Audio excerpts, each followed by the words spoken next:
Good evening, and welcome to this webinar on priests and synodality in Australasia with Father Joe Grayland, Father Brendan Reid, and Sister Carmel Pilcher. My name is Patricia Gemmell. I'm a member of both the Grail and Women and the Australian Church, and a founding member of Australian Women Preach, and I will be your moderator this evening.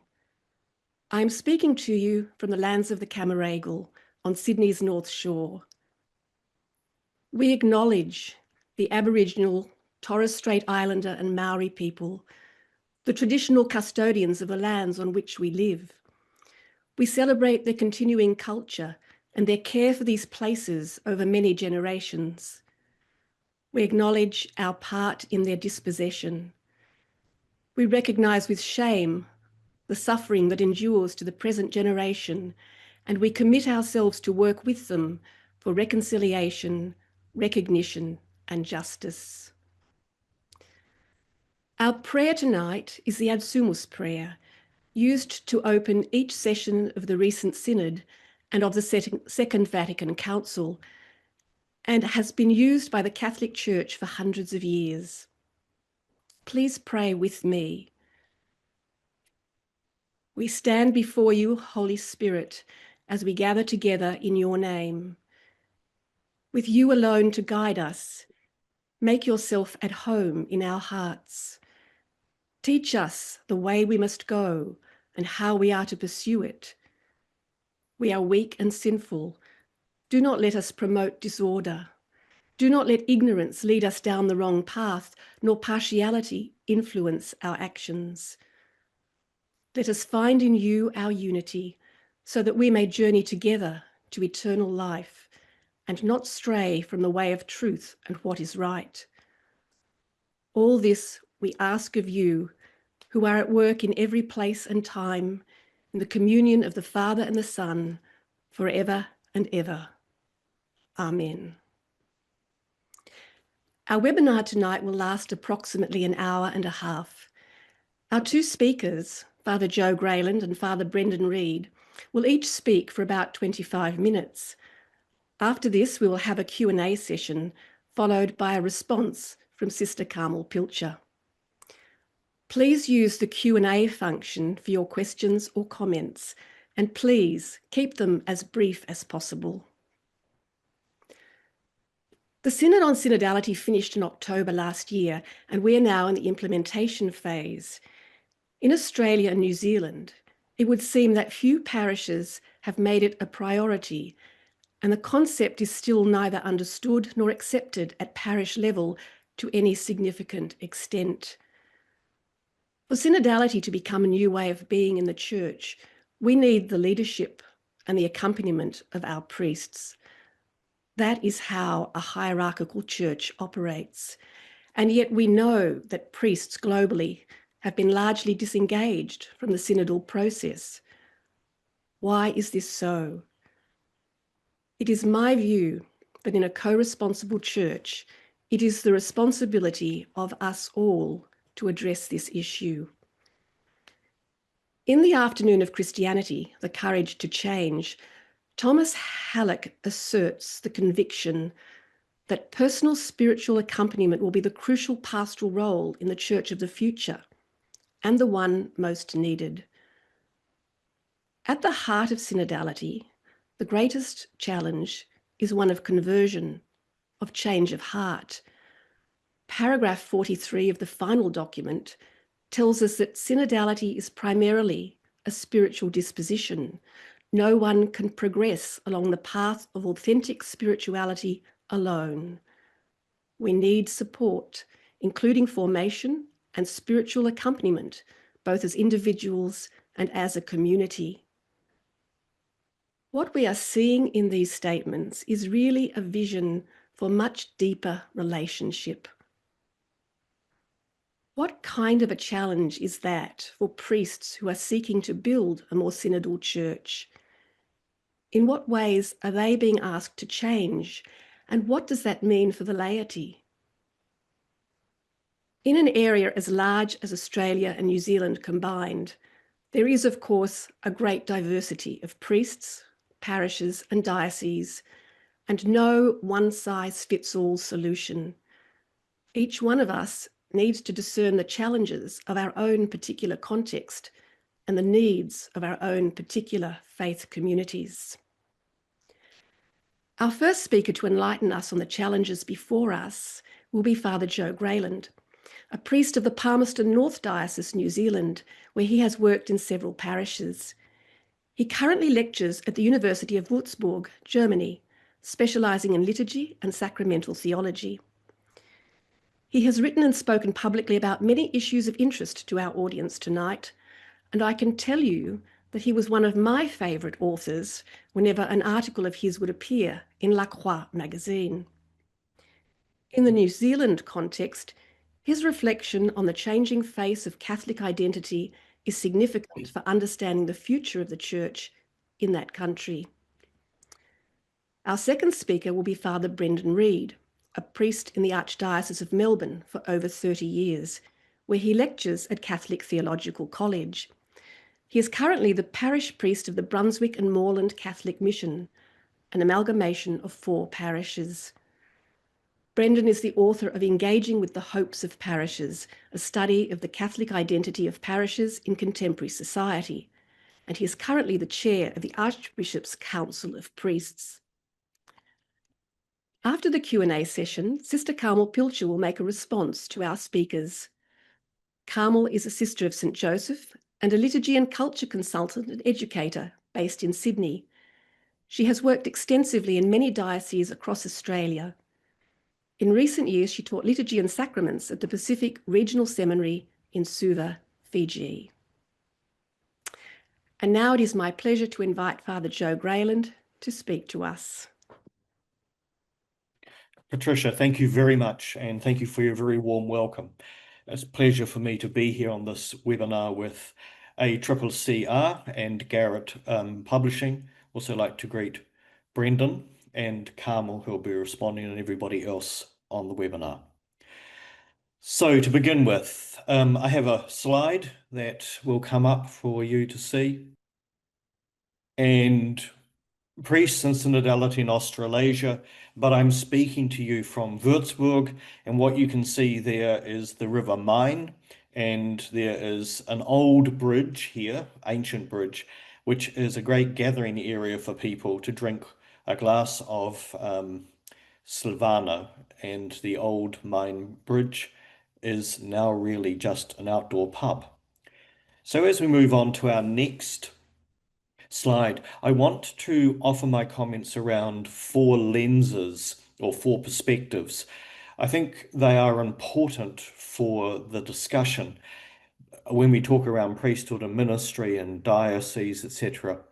I don't see them as absolutes, I see them as ways to view it. So in lens 1, I would say to you that priests are not a typical or homogeneous group. They're not like a molecular structure. They've come from different places, they have different values. Most of them have been through the Tridentine seminary system, which was a good thing in its day, but it's broken. And also there's significant migration and cultural change.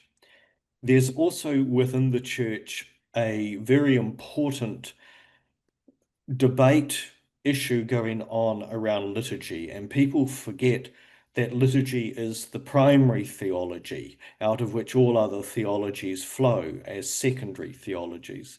And what we do in worship actually tells everybody what we believe, and so how we gather and when we gather is critical. And therefore, if we gather as a group, or as we gather as a group of people looking at the clergy doing their thing, we have fundamentally different worldviews. And these backgrounds and training and spirituality come into our parochial world through the fact that clergy are differently trained.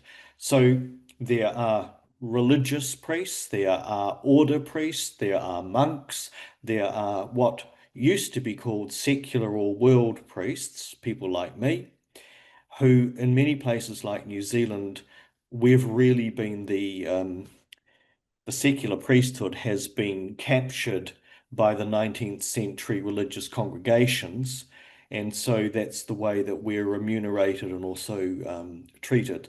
So there's real issues there. And I think it's very important that when I look at different parishes and how they're run, often I see if there's a religious group or a monastic group running a parish, the parish can very easily become just an extension of their novitiate or an extension of their monastic worldview. And that's one of the issues with synodality coming from a Jesuit pope, is that it brings in a whole lot of things that the Jesuits easily understand because they've been through the training process, which people like me do not as easily understand. And then I think we get to the fact that we have a lot of frustrated clergy. There's a very good article come out yesterday in a publication here called Christen der Gegenwart, and a priest of 30 years is reflecting over several points. And in the end, it's like he entered and became a priest in order to do one thing, and now he finds himself doing a whole lot of other things which are not related to his priesthood. When we look at the next slide, and it has that younger clergy are out of step with Catholic laity, and this comes from Tomas Rees, and it was recently in Flashes of Insight, which was uploaded then from its original source. And in it, when we look at the next slide, there is a very interesting statement here that according to this national study, there's an even sharper divide, not just in the US church internationally, but key for a lot of churches, between the progressive and the conservative. And so among the clergy ordained before 1975, more than 70% describe themselves as theologically progressive, while those ordained 2010 or later, only 8% would do so. And you can see this in the split within the United States Church, which becomes very dangerous for everybody in the English-speaking world, because the United States Church is still quite wealthy, still very wealthy, very influential. But what we see coming out of this are online influences, clergy and others in the Catholic world, down to the point where I was looking at one commentator saying, if you're not Catholic, you are damned. Or J.D. Vance turning and commenting on his wife's belief and saying it would be far better if she was a Catholic. Although when I look at some of J.D. Vance's understandings of Catholicism, I then begin to think, what do the two Dominicans who instructed him actually say? And then we come on to another point, which is the next slide, of conflicting worldviews. And I think this is a very important thing. Three very handsome young men, apparently they're coming to Australia to be seminarians. New Zealand's in the same boat. Most of our seminarians have dried up over the years, and the very few that are New Zealand born and raised, which is also a cultural mix of many different people, are in the minority. And so we are importing young men from countries like the Philippines and Vietnam. And I think there are great moral questions that need to be raised, as well as liturgical and theological ones about what that means. But coming back to the conflicting worldviews, I think what's important is to understand, and I've seen this in parishes, and I've seen it even in my own home parish where I was ordained and raised, that however you frame it, a Caucasian, English-speaking, Eurocentric, Irish, English, Scots church, whatever you want to say, which in terms of New Zealand arrived, interesting enough, founded by the French, but then overtaken by the Irish in the early 19th century. And so what happens is that a whole concept of church is founded, and that concept of church is what I would call the compound. So you buy a piece of land. On the first corner, you build the church. The second corner, you build the presbytery. The third corner, you build the school. And the fourth corner, you build the convent. And everybody's in the compound. And the Mm. compound is there, and the compound is saying to the world, we are here. Mm. In the process in New Zealand, as I presume in many other countries, Māori and many other people get dislocated, and their worldview, their understanding of the cosmos, their understanding of the pantheon of gods, and their understanding of the nature and history of the world through their own mythologies, all get sidelined or pushed down because they aren't representative of the Christian world. And the Christian world that comes to this place, which I am influenced by, and I suspect many on this webinar are, is by the Enlightenment worldview, the European Enlightenment. And it's central to the concept of Vatican II. And I think it's an unargued centrality that there is within the liturgical movements, the ecumenical movements, and the scriptural movements in the 19th and 20th centuries, a desire to get back to the sources. Ressourcement is really important. And so as we go back to the sources, the frame of mind that takes us there is a critical one of religious oversimplification, a critical analysis of language, a critical analysis of worship, a critical analysis of how people worship and what they say. So our European Enlightenment world questions simplistic religious assumptions, questions then also symbolism, calls us to back to the truth. What is the truth? Where are the sources? And in that process, there seemed to be a desire, and there was a desire, to rid ourselves of the crustaceans, if you like, that were on the bottom of the bark of Peter that really didn't fit this 19th century, 18th century, 17th century, early 20th century concept of the European Enlightenment, out of which come a whole lot of other philosophical processes.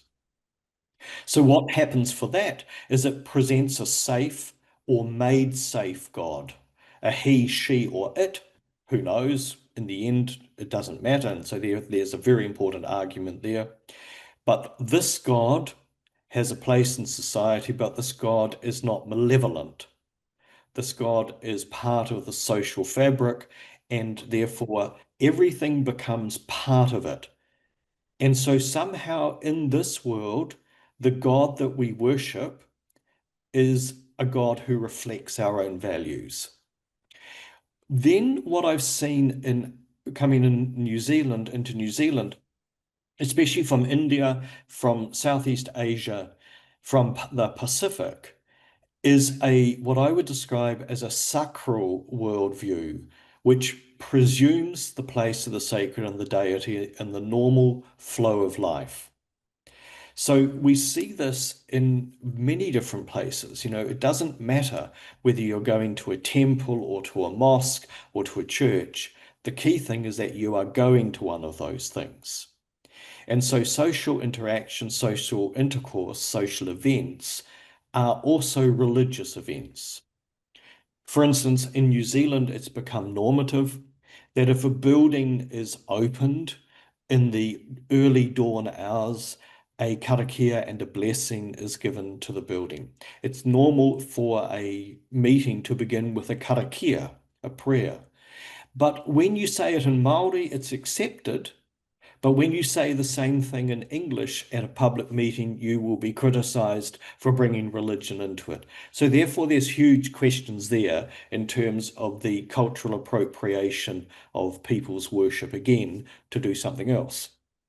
But in these sacral cultures, there's a certainty to the place of the divinity. There's an integration of the symbolism.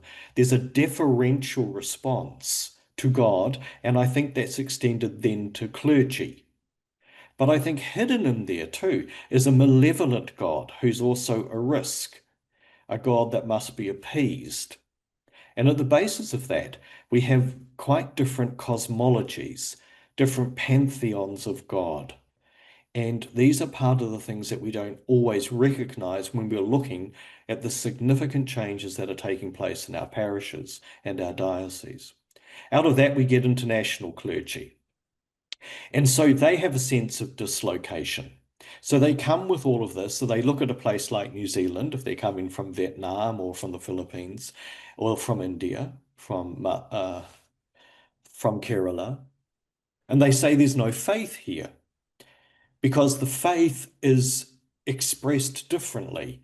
Because the faith that people will find in people like me in New Zealand is based on a European Enlightenment understanding of how you believe. But clergy with whom I have worked coming from India, from Vietnam, and from the Philippines will come and look at that and say, it's not faith. You don't believe.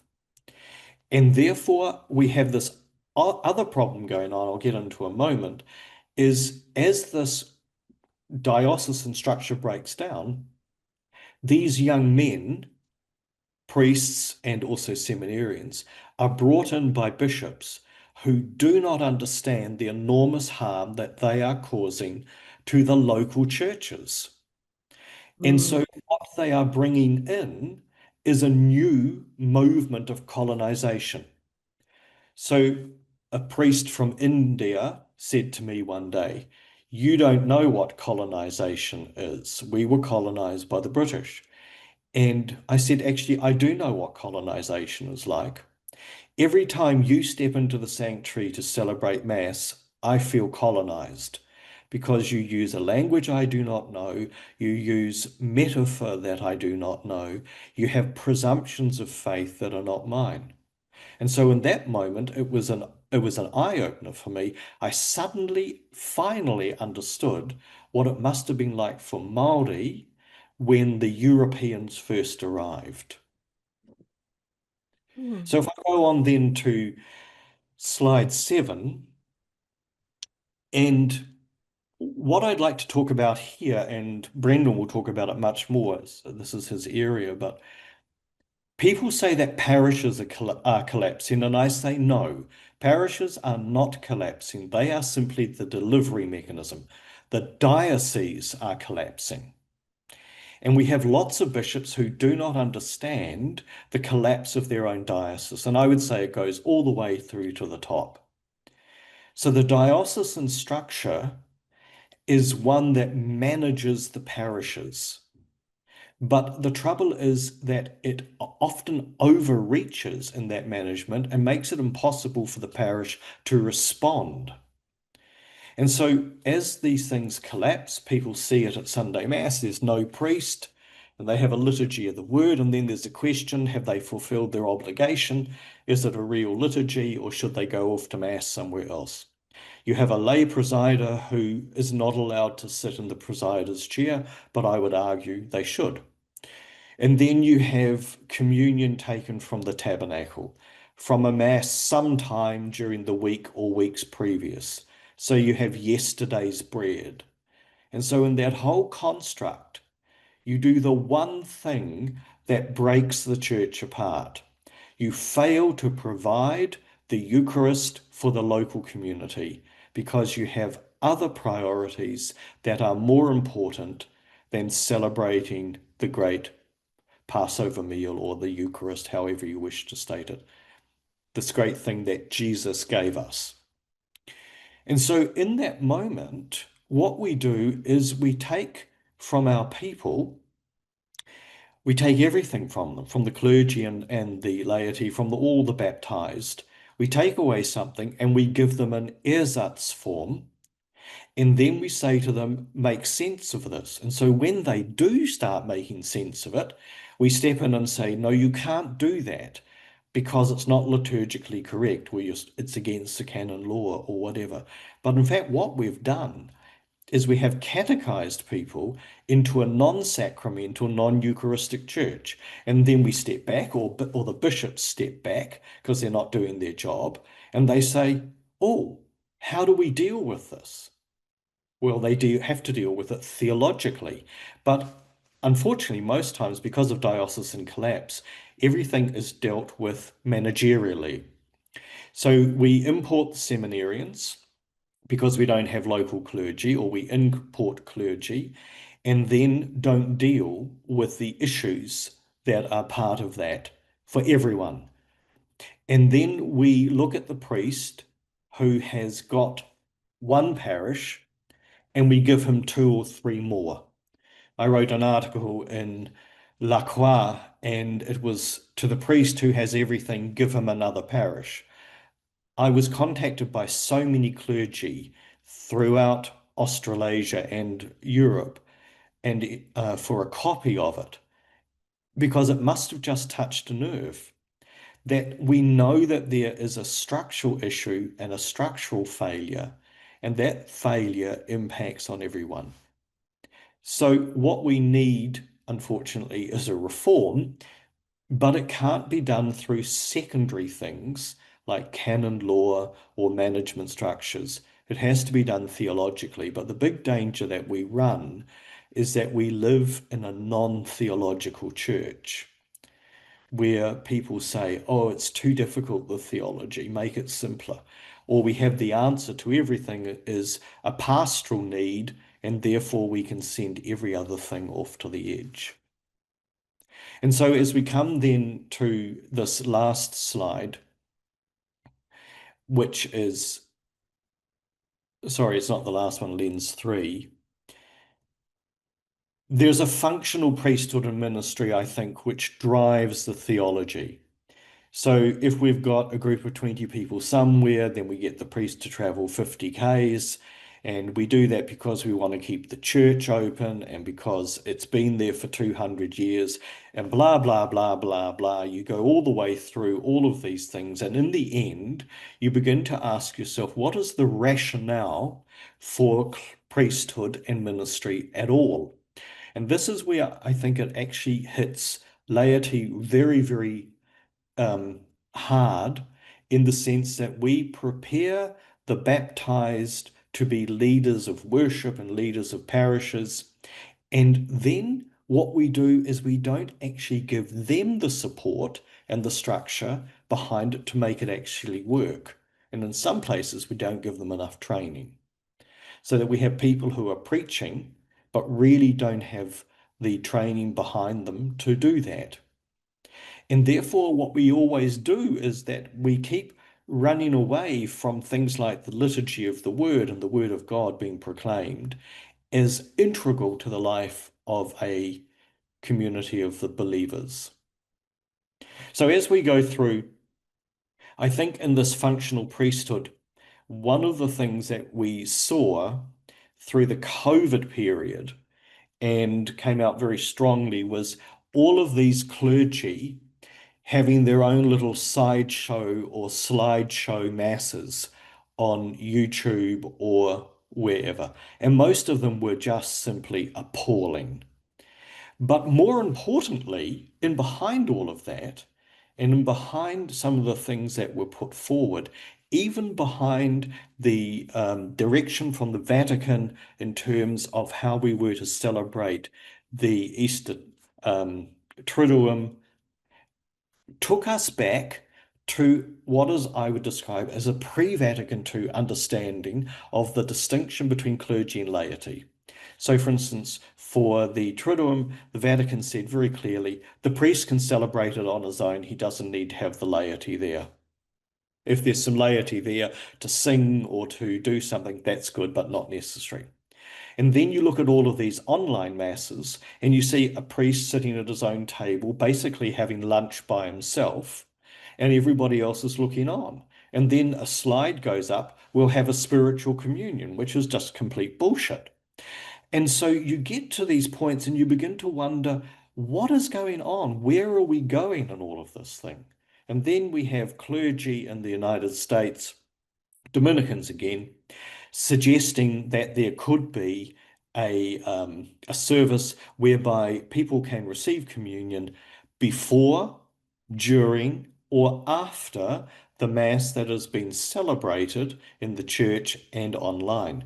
And that concept of communion not linked to the Eucharistic prayer that is celebrated by the community who are there in all of their levels and hierarchy and all of their understandings is a pre-Vatican II idea. It comes straight out of the 1962 Missal, because the function of celebrating Mass and the function of receiving communion are not linked, because there is no functional link between the laity and the clergy. And the Second Vatican Council changed that, but we went back to it. So then we come to the last lens, which is trust in the future and the synodal process. Formation and accompaniment are key ideas coming out of the synodal process. But formation and accompaniment of clergy is not equal, so it's not homogeneous. Some priests are formed very well and others less so, depending where they come from, depending in which world and language and culture they're operating and born and grown up in and trained in. So the other thing which I think is very important to understand is that the ongoing formation and accompaniment of clergy is not the same as what you would expect in businesses or in hospitals or in schools. So when I go to my doctor, I know that he or she is doing ongoing training, and that is demanded by the law. I go to an architect in New Zealand, I know that they're doing ongoing training. I know that it's the same for an accountant. I know that it's even the same for a plumber, because I worked in those areas doing education for these sort of groups. I know that it happens, but when I look at the clergy, it's less so, and it's not formalized and it's not structured often, and it's also not expected. So therefore, one has to understand that not all the clergy are getting the formation that they need. And so I think this becomes important. I think the buy-in to the future synodal process also has a whole level of trust between clergy, between themselves and between priests and bishops, and also a level of trust between the clergy and the laity. Because even when we set out a webinar like this, there is unfortunately in it the presumption that laity and clergy are different. They are in terms of form and function, etc. We know all of that. However, the responsibility for a synodal church rests on the entire baptized community.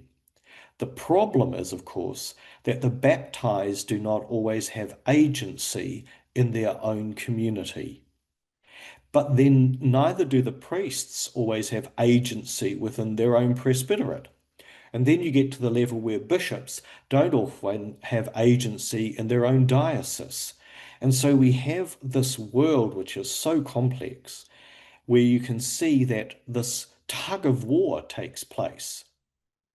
And so I would like to conclude. These are ideas.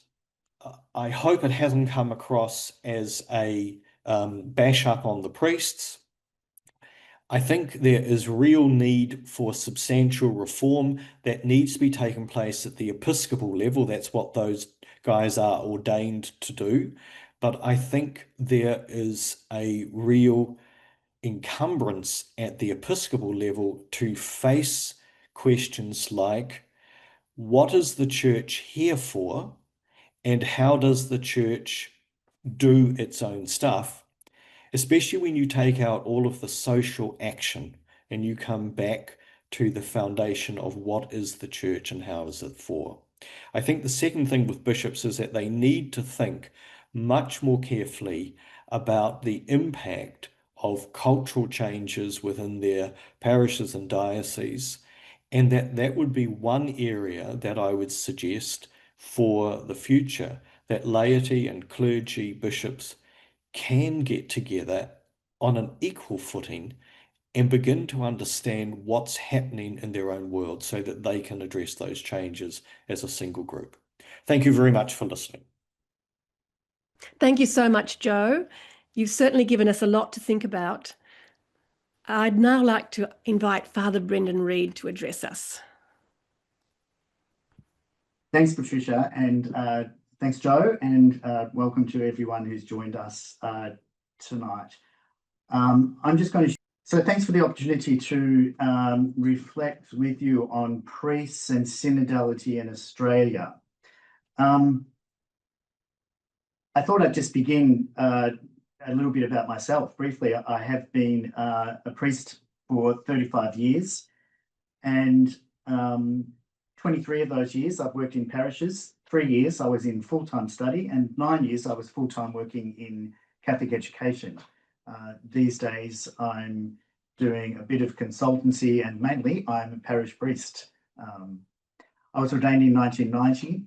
I've been involved in parish ministry, as I said, for over 30 years, but full-time 23 years. I've been involved over those years in parish councils, in parish finance committees, in education boards, in projects of looking to the future in a consultative way. Many years ago, in the development of deaneries in the Archdiocese of Melbourne, and more recently in amalgamation of parishes and resetting directions. I'd like to think that these are synodal processes, and that perhaps some of us have, even without naming, been doing a little bit of synodal work over the years. We're called today, priests and all the baptised, to a synodal church in the midst of pastoring multiple parishes, responding to the pastoral demands of the day.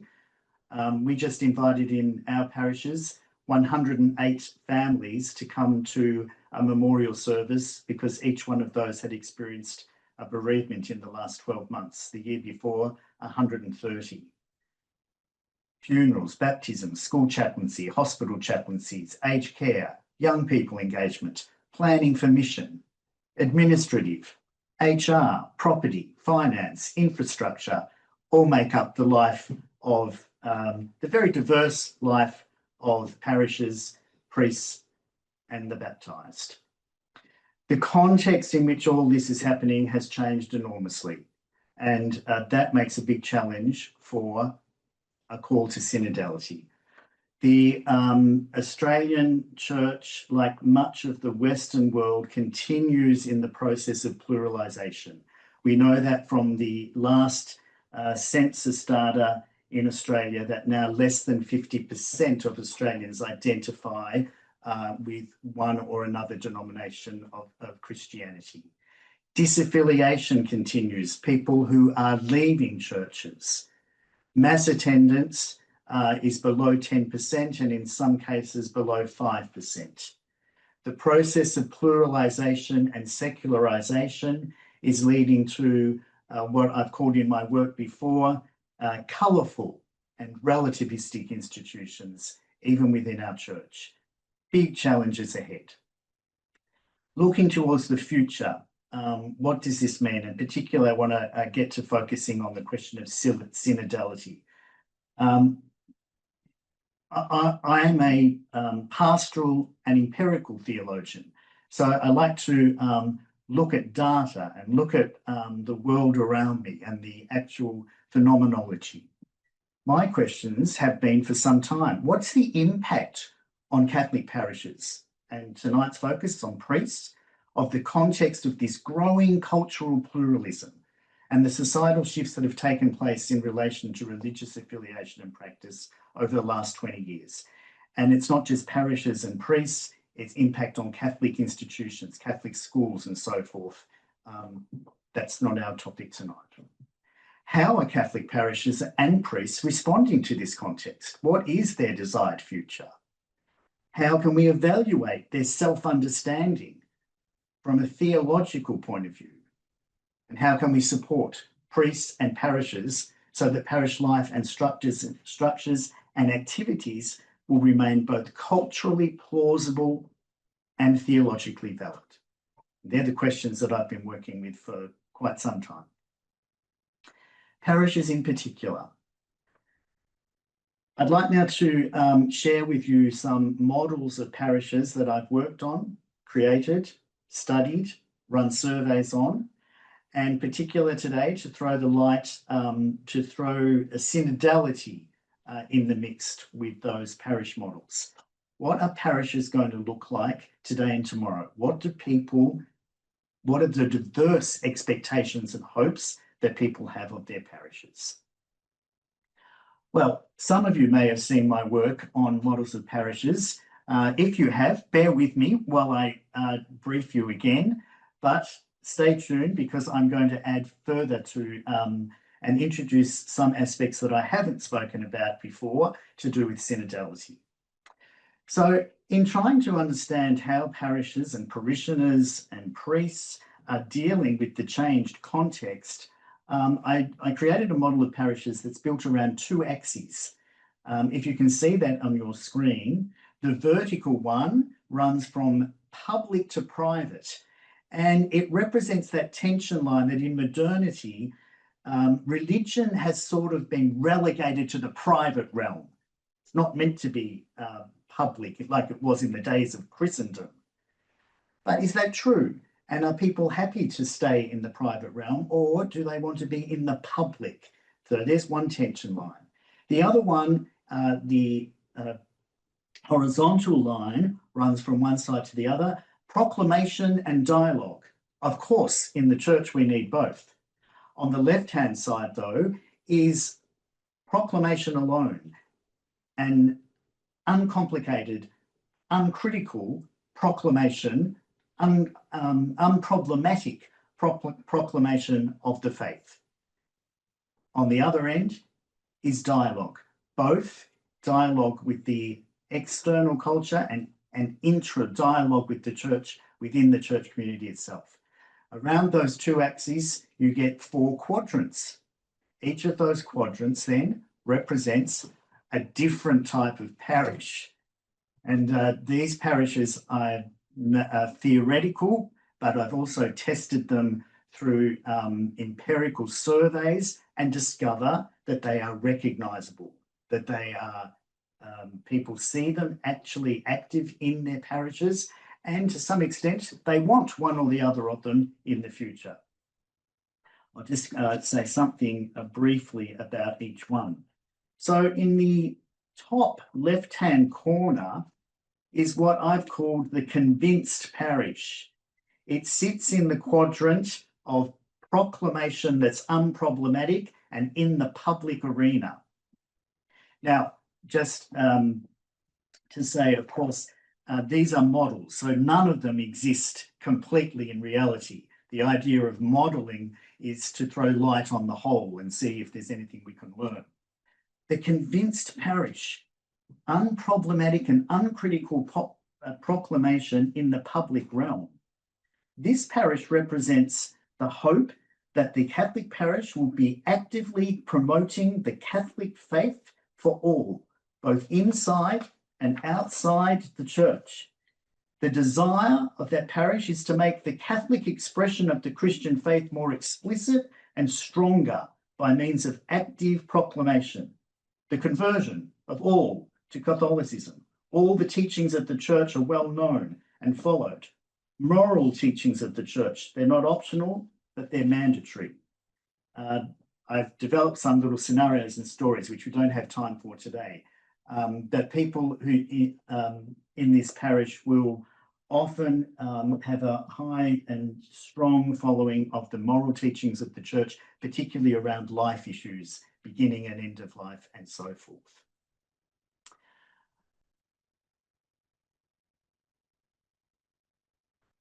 Diagonally opposite the convinced parish, in the private realm, down the dialogue end of the scale, is what I've called the consumerist parish. The consumerist parish is diagonally opposed to the convinced parish. This is the parish trying to seek relevance by providing religious services for a variety of personal, religious, and spiritual needs. This parish, religious desires and spirituality are not challenged in any way, they're affirmed. Dialogue consists of talking about what I believe and want for my own spiritual life and for my own family and my own children.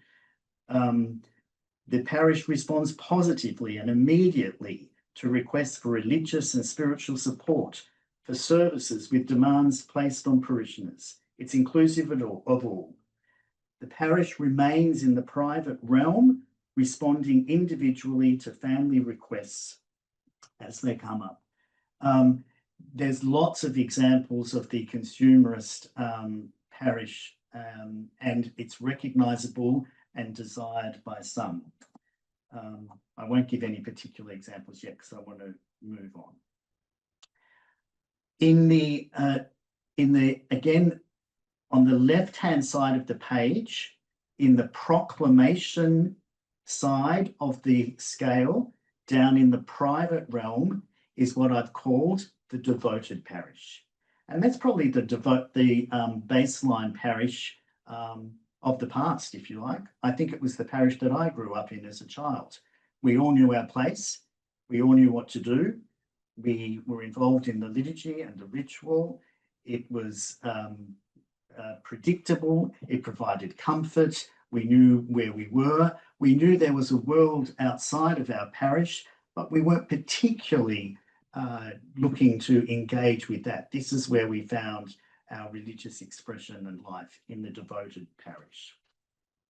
And then on the right-hand side of the page, with the in the public side of the public-private axis and the dialogue side of the proclamation dialogue, is what I've called the engaged parish.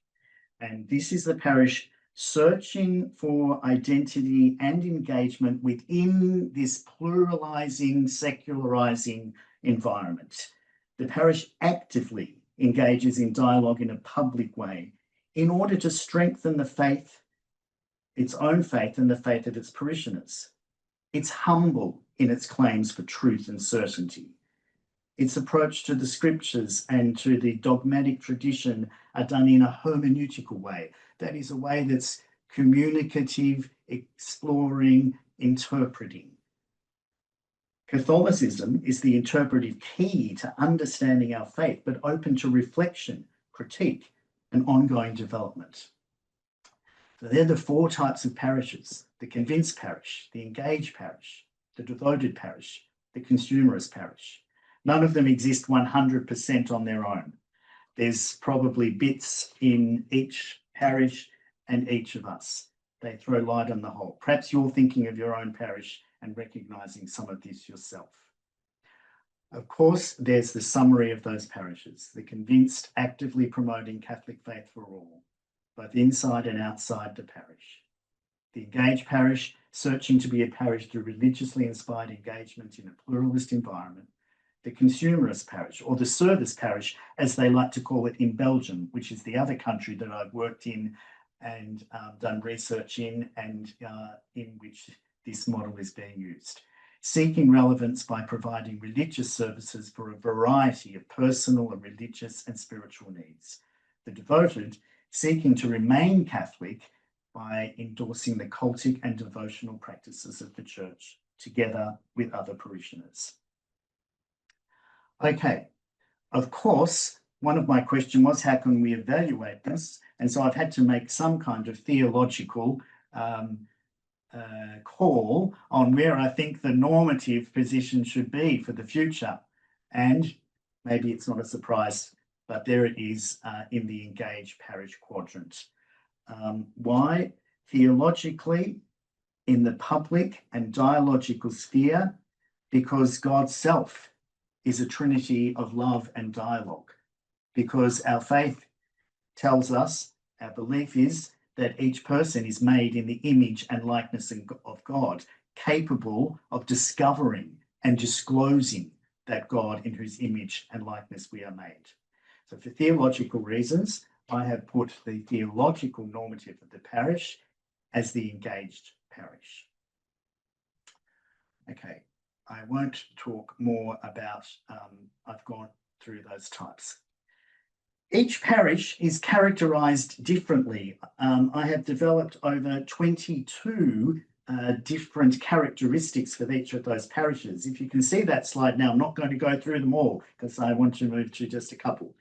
But the basic psychological value is different in each of those parishes. For the convinced parish, those who want to have the convinced parish now and in the future, the psychological value is certainty. Within the pluralist environment and the secularized environment, this parish is after certainty.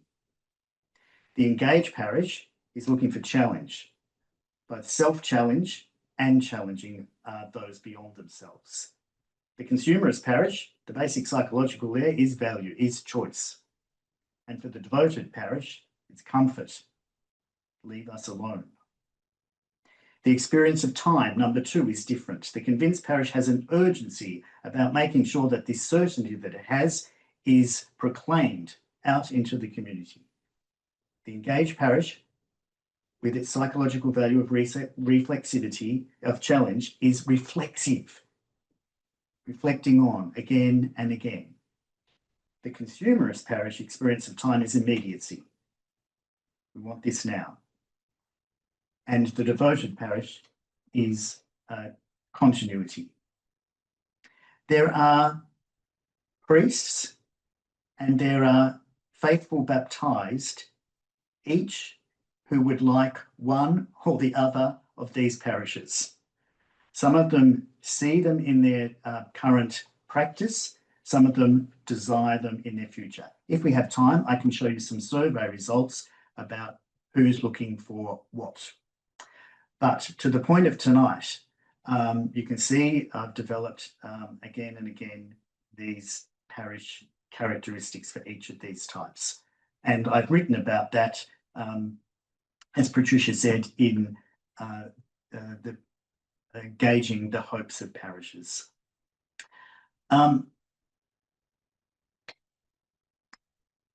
For tonight's webinar, I thought that we should look at those 4 parishes in relation to synodality, because each of them has a different take and a different expectation of synodality.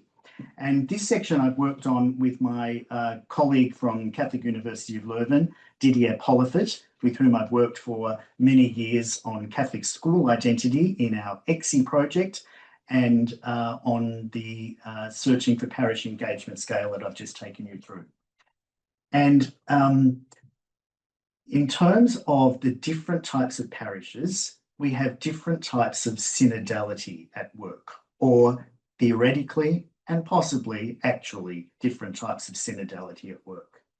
For the convinced parish, with its hope that everyone comes into the Catholic Church, we've defined this as a kerygmatic synodality. The kerygma, the preaching of the initial preaching of the church, and synodality takes on that form. I'm going to go into a bit more depth about that. For the engaged parish, we have what we've called a recontextualizing synodality. That is trying to talk about and reprofile the Catholic Church in the context of the pluralizing and secularizing culture around it. For the consumerist parish, we talk about active pluralizing, and I'll say what I mean by that in a moment. And the devoted parish is what we're calling a formal tolerant synodality. We'll tolerate it, but we're not that much in favour of it. Okay, let's have a look at what they look like. Professor Didier Polifet, my colleague, has called this the compass of the 4 subtypes of synodality. And they rub up against the SPES scale that I've presented to you in terms of the role of the long apostolic tradition in the church on the one hand, and the sensus fidelum, which is so important and crucial to synodality, that all the faithful have a sense of the truth of the tradition. Okay, here we go. Let's have a look at how these play out. So remember, I just spoke about the kerygmatic subtype of synodality, which fits nicely with the convinced parish that everyone should come into this parish. And there are groups of lay Catholics and priests who strongly believe in this type of future for parishes and for the church. Let's have we'll come back, let's have a look. This kerygmatic subtype. Well, the kerygmatic subtype understands and practices a synodality centred on fidelity to the apostolic tradition. It's oriented to a bold proclamation of the gospel. That's what we need to be doing, aimed at ultimately calling all the faithful to know Christ as proclaimed, authoritatively through the magisterium and the ecumenical councils. And in service to the gospel, this type prioritises commitment to Catholic tradition over engaging with diversity. Yeah. So the consultations that this type of synodality might have, both in a parish and in a diocese, are more to look for effective avenues for new methods of evangelisation, to promote orthodoxy and orthopractice and fidelity to the magisterium. Resistance to those calling for pastoral and theological dialogue with lived experience and challenging established teachings on controversial issues like sexual ethics and so forth, viewing this dialogue as a risk to the established gospel truth. Yeah? So this is one subtype of synodality that we've theorised about, but of course it fits neatly in with the convinced parish that it's not just a theory, there's actual there's an actual desire among some parishes, baptised faithful and priests for that type of parish. Okay. Opposite the kerygmatic subtype of synodality is what we've called the active pluralising subtype. So as the culture pluralises and the church pluralises, this fits very nicely with the consumerist or the service parish model type.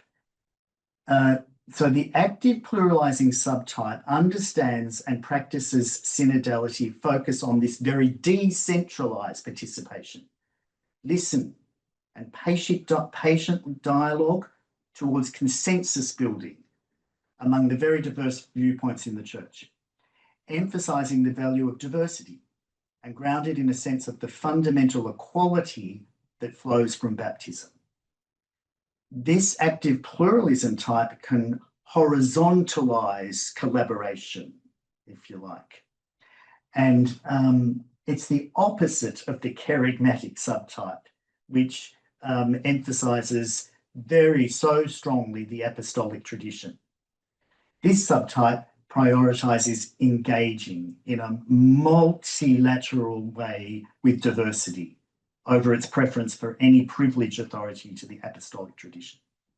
Yeah?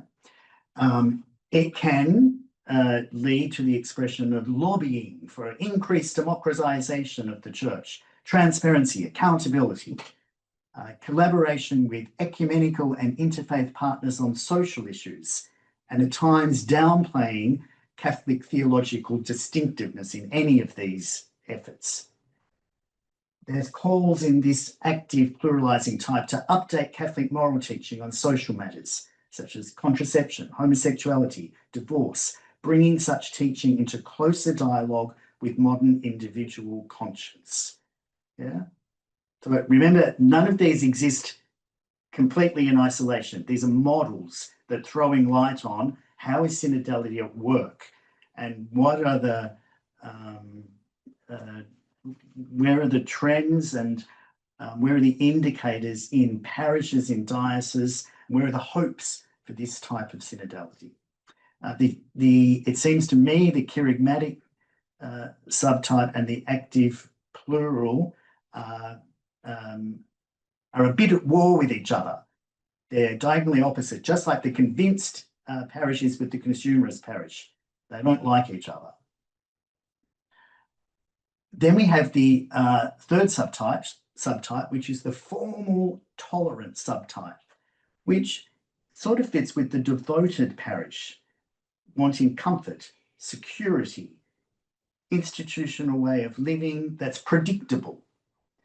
And the formal tolerant subtype of synodality understands and practices synodality focused on structural collaboration.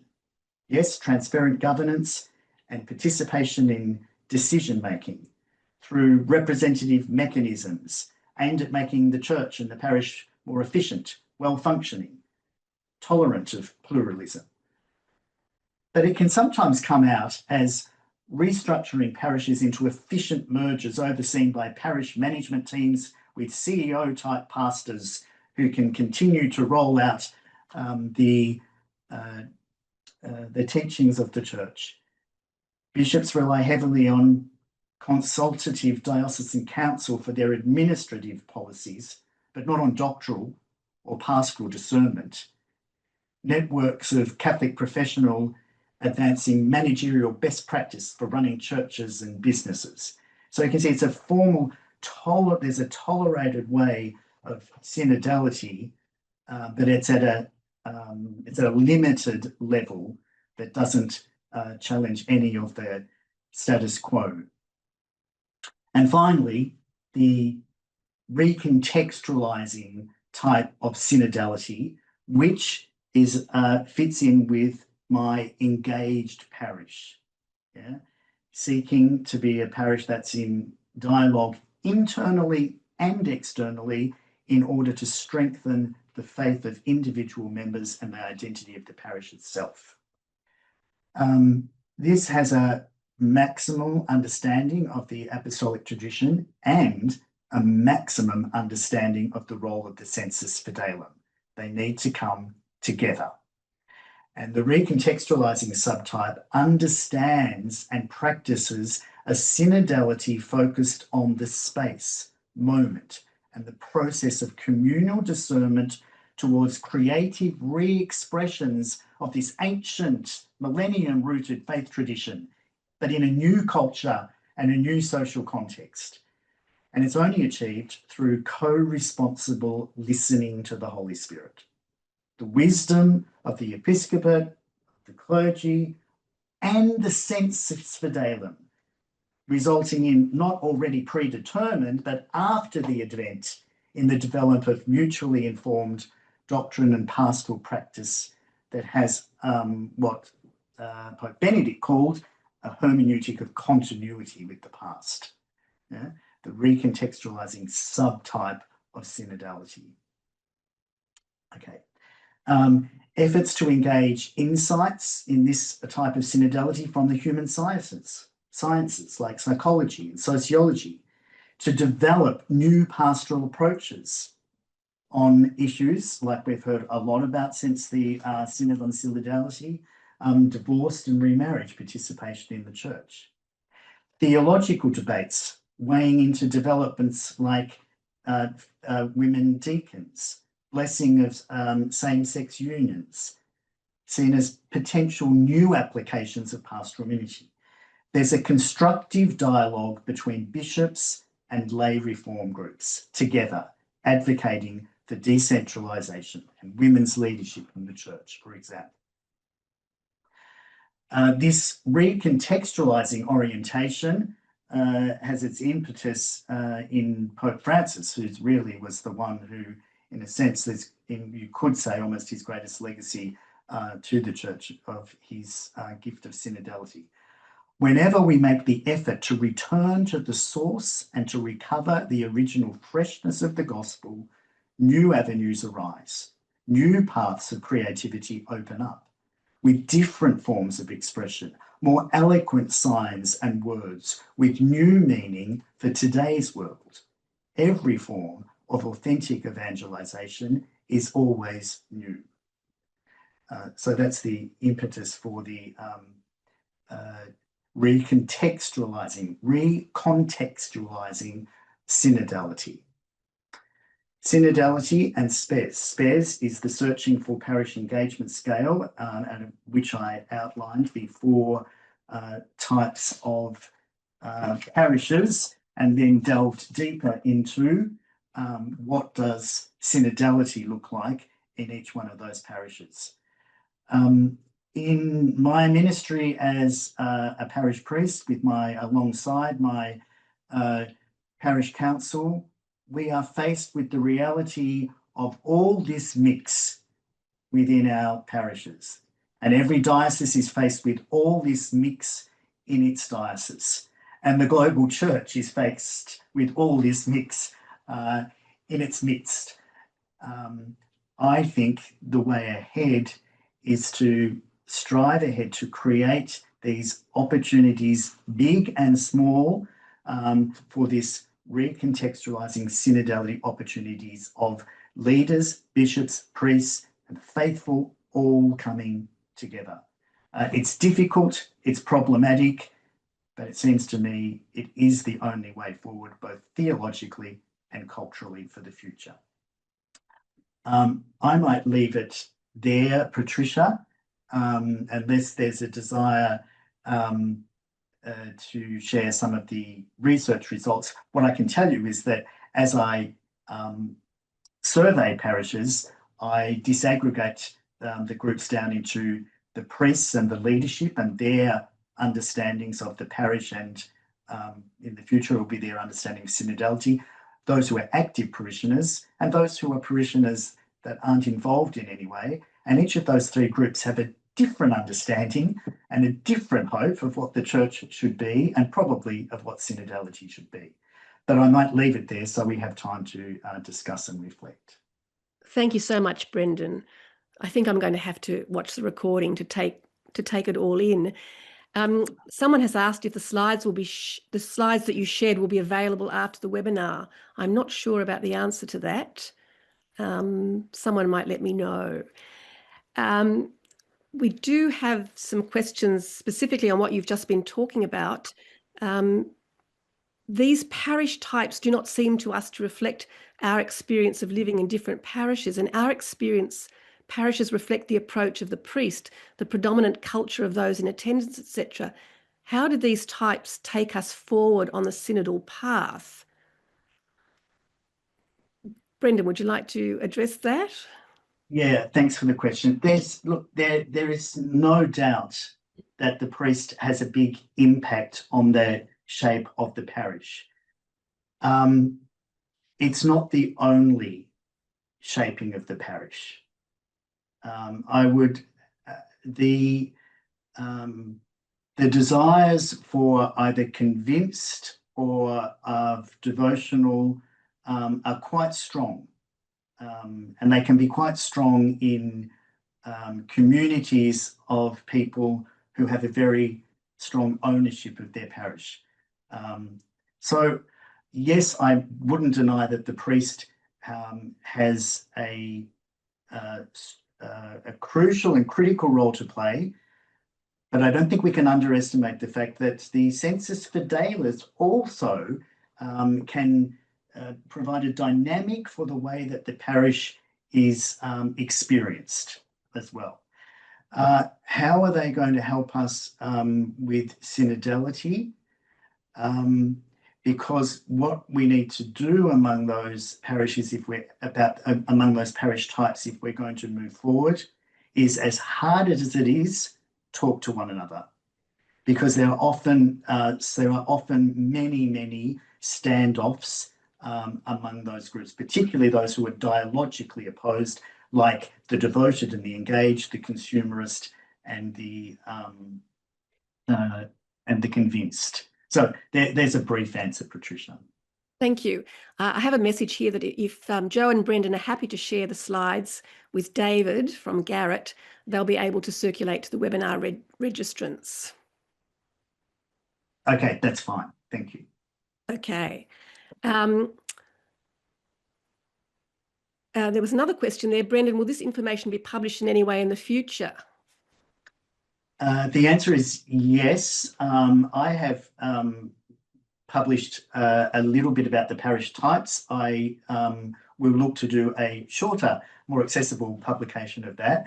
And I know that Didier is in the process of publishing the synodality subtypes. Right. I have another question here. If parishes are so different, How could an effective synodal process be set up? Who would like to, would you both like to have a shot at answering that one? That's a really hard one, isn't it? It is hard. I can only talk about my own approach, I guess. In parishes that I have been in, I have always worked with a parish council. I have, as a key synodal body, we've always ensured that we have working guidelines or constitution to that council, so that there is regular turnover of membership of the council. And we've always tried to develop some kind of strategy plan that could be shared with parishioners, and that there can be opportunity for input and shaping. But it's not easy to do that and to manage that. And not all of us have the skill set to manage what's necessary for that to happen. There's a lot of learning we all have to do about that. Can I make a comment? Yes, Brendan, I absolutely agree with what you've said. And my experience of managing parishes in New Zealand, several together, and one of them was the cathedral, which was even more complex, because the cathedral parish is different in its form and function to local parish churches. The complexity around it is managing change in a world without the theological, often sometimes the legal structures that enable you to do that. So, for instance, very simply, to appoint somebody as the lay pastoral leader of a parish and giving them then the permission that they need to preach, the permission that they need to bury and to marry, etc. All of that sort of stuff becomes part often of the problem, or it's another problem to solve in order to allow this person to do their job. So I agree with you. I think there was also very much aware for me, this is 25 years ago, that in the Archdiocese of Cologne, as they were facing all of these issues, and Cardinal Meissner was there, they introduced a whole structure which was beautifully worked out on paper, quite Germanic, of course. They'd figured out how many parishes they'd have over the next 30 years, how many priests they had, and then they appointed certain priests as the managing parish priest of many different small parishes. But in the end, the whole thing fell over, because some of those men fell over because, literally and figuratively, because they became ill, they were overworked, and they just said, I didn't join the priesthood to become the manager of multiple parishes.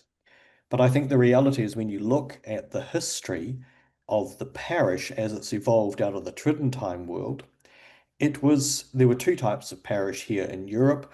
There was the peasants' parish, which was for the country, and the priest was there, often married, and he did his job within a very small area. 3 kilometers away, there was another guy. When you come to the cities, you find multiple parishes all pushed up against one another, but the clergy there are much more located in the diocese, in the management and the structure. And so I think as we go forward, we have to take a fundamental look at the structure and nature of dioceses, and to ask ourselves in some way, is the parish priest, like you, Brendan, of multiple parishes, in fact the bishop, who should have all of the liturgical and legal rights to manage that group, and the bishop is elected from the parish priests for a period of time in order to ensure the management of all of that, and that they are all in unity.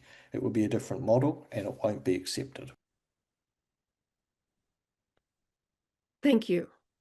I'm looking at 30 questions in front of me. We are obviously not going to be able to answer them all. We'll see how we go with a few more.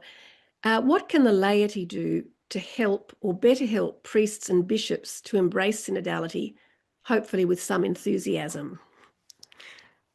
You could both have a shot at that question. What can the laity do to help you? Collaborate, I guess. I mean, that sounds, obvious, I guess. It's interesting, I can just reflect on my own experience at the moment, having been in the parish I'm in now just for over 1 year, and g'day to all those parishioners from Brunswick Moreland who are joining us tonight. But we are just going through a process of a strategic plan and calling for participation in various areas of parish life, steering committees and so forth. And it's always a challenge to get collaborators to work together. So I think take the opportunities when they come, I would say, and to my brother priests who are on the webinar tonight, I would say embrace the gifts and the collaboration that comes forward. And Joe? I think one of the key things is not to patronize the priest in the sense that he's part of the problem. And I think there's still a real difficulty in terms of a hierarchical understanding of priest. And this is where I think these two worldviews come into play. One is in the European Enlightenment view, generally speaking, the priest is seen fairly much as the problem to be solved. So I'm not sure the person asked in this way, but if you're saying, how can I help you, Father, to get out of the road? That would be one thing. Or how can I help you understand what the church is? Or how can I help you become part of the baptized? That would be one point of view. But I think the other point of view in the sacral world is that it's much more a differential approach of, Father, how can I help you? And that might be, can I open the doors of the church or turn on the lights? Or can I somehow sit at your feet and understand you? And again, these are huge generalizations. So I think the complexity around the answer is dependent on the context of the question and the person who's asking it. Thank you. Maybe just a very quick, I'll ask one more question because it's quite similar to the last one. And then if you can answer very briefly, each of you, what would help the conversion process for priests who are fearful about losing their power and status in a synodal process?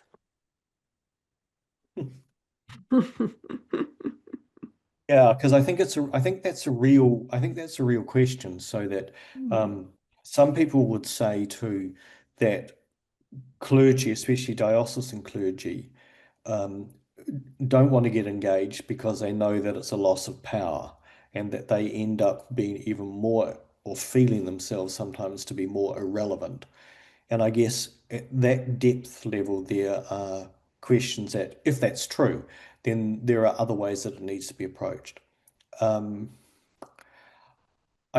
think part of the process is to give clergy or enable clergy to have the security to know that their ministry and their purpose in the church is of value.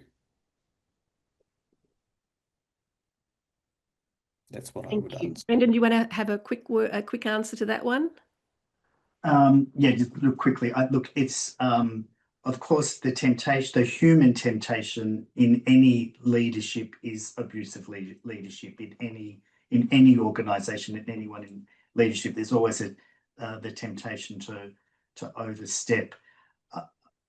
I guess I talk and work with a lot of priests whose biggest concern is the real worry about the bleeding of numbers and people walking away and not knowing what to do about it, and sometimes thinking the answer is to be to give more of a dogmatic response and so forth.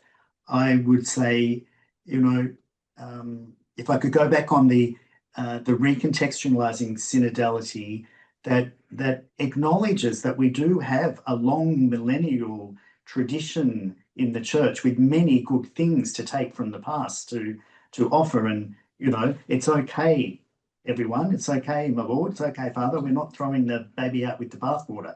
We're honouring the tradition. But there's some other things we need to talk about here. Can we do this together? I think.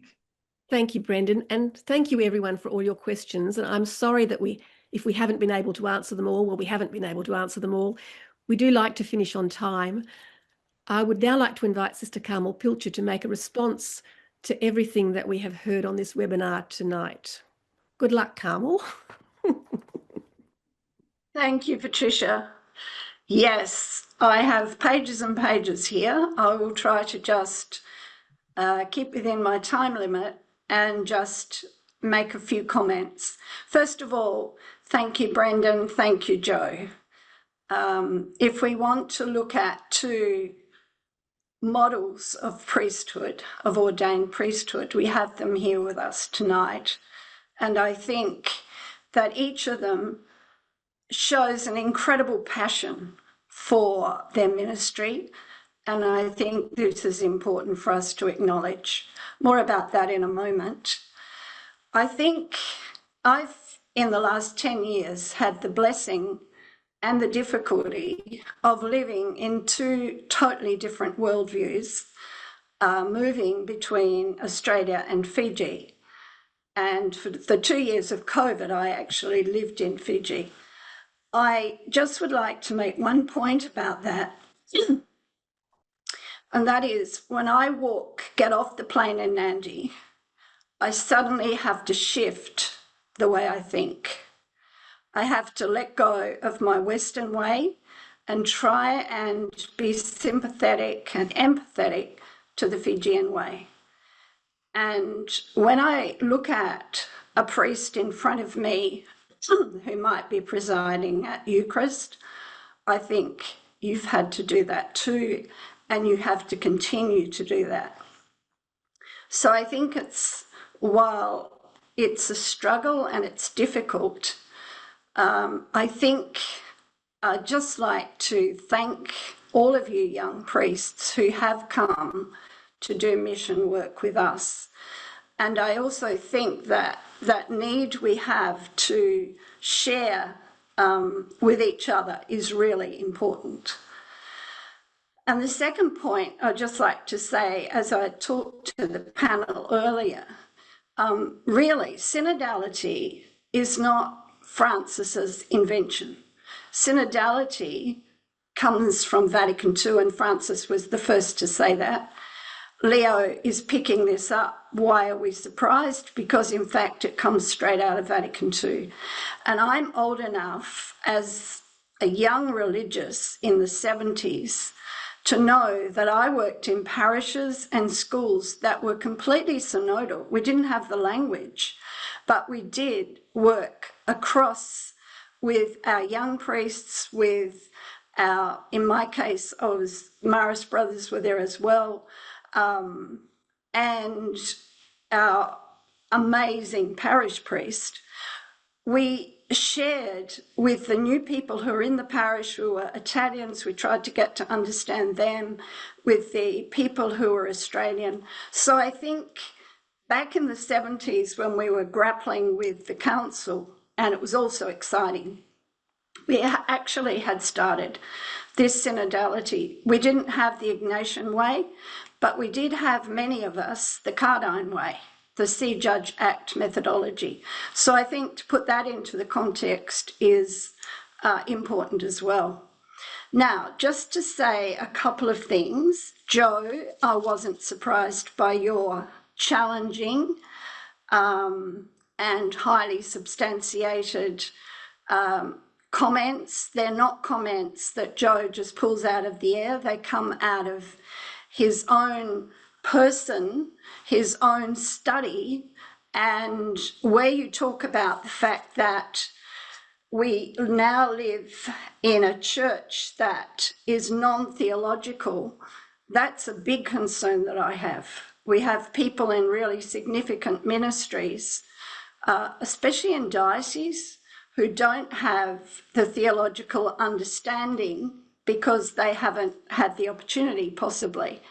And I think this is an important point to make. Priests do have a long time in a seminary.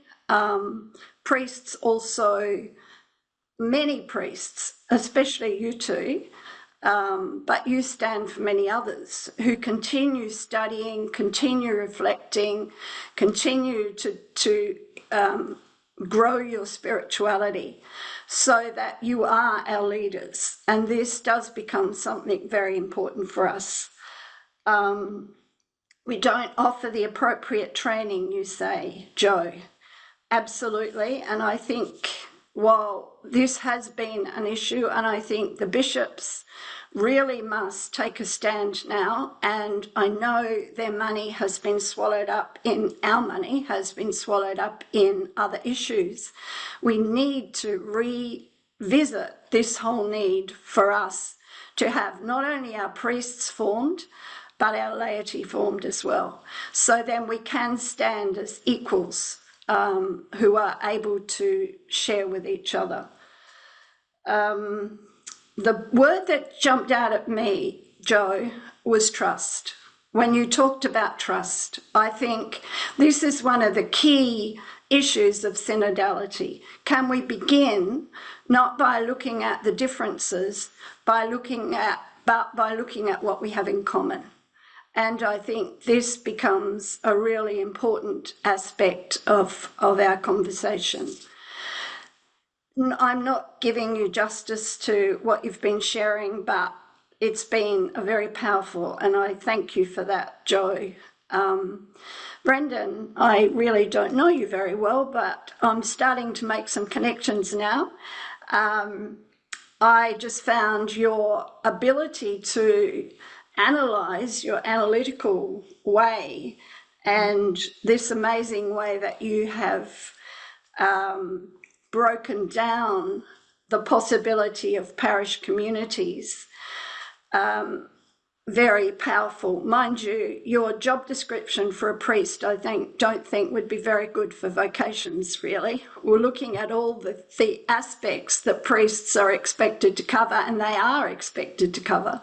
So I think that has to be looked at. We've got to really work on this. You talked about the growing pluralism, which of course we know in this postmodern church that we belong to. And now, Joe, you could tell me it's something else beyond that. But what Gerard Kelly said a couple of years ago to me at our Parramatta Synod that really struck home to me was when we talk about our young priests, they're looking for certainty. And we have grown up and lived with perhaps a lot more plurality, and you've shown that, Brendan, in your and analysing the models of parish. But how does a young man walk into one of those scenarios when he is looking for something that's certain and he has already made his decision about what that might look like, possibly even before he goes to the seminary? So all of this adds up to the huge complexity that we're talking about. And I did have a thought, Brendan, when a parish has a certain model, how on earth does a priest move from another model into that when he gets transferred? And this has been a big, because my other diocese was Adelaide, where I lived for some decades. We had priests who were doing amazing synodal work, and then they got moved, and somebody got moved in who had a very different understanding of church, and the people had to kind of deal with a new way where there wasn't a lot of consultation that had gone on before that. So just to conclude, there's so much I could pick up, but I think somebody in the chat talked about that we all share in Christ's priesthood, and I think we need to go there. I think it's time for us not just to talk about ministerial priests in one box and priestly people through the baptized in another box. That's actually pre-Vatican II thinking. Vatican II invited us to see ourselves as all sharing in Christ's priesthood. And so, unfortunately, the language puts the ministerial priest as the only priest, but in fact, all the documents of Vatican II out of the Catechism talk about one priest and all of us sharing in that priesthood. So I think it's really important that that becomes our focus. And I'd be really interested as a theologian, a sacramental theologian, to look at next year maybe to see how all of this, how Eucharist connects with all of this. So just finally, are we hopeful about the church in Australia? As somebody asked, absolutely. I belong to a congregation, the Josephites. We've just finished our chapter. We've come up with a half a page. I wasn't a delegate, but we've come up with a half a page of our vision for our future. You would not if you read that vision, you would not recognise the fact that our average age is 81, probably higher now, that our sisters are continuing, however, within that to see hope, and we're also looking at how we can minister into the future. So I think, yes, there is great hope for our church in Australia, and I think these two priests have just shown us what that hope might look like. So thank you. Thank you, Carmel. And thank you once again to all our speakers tonight, and to the Australasian Catholic Coalition for Church Reform and Garratt Publishing for making webinars such as these possible. We hope that you've enjoyed participating and that you leave with some new understanding and insights that will lead to positive action in your own local context. Our next webinar will be Thursday, the 5th of February, and it will be Dr. Orm Rush talking about the continuing relevance of Vatican II. We hope you'll be able to join us. Goodbye and good night.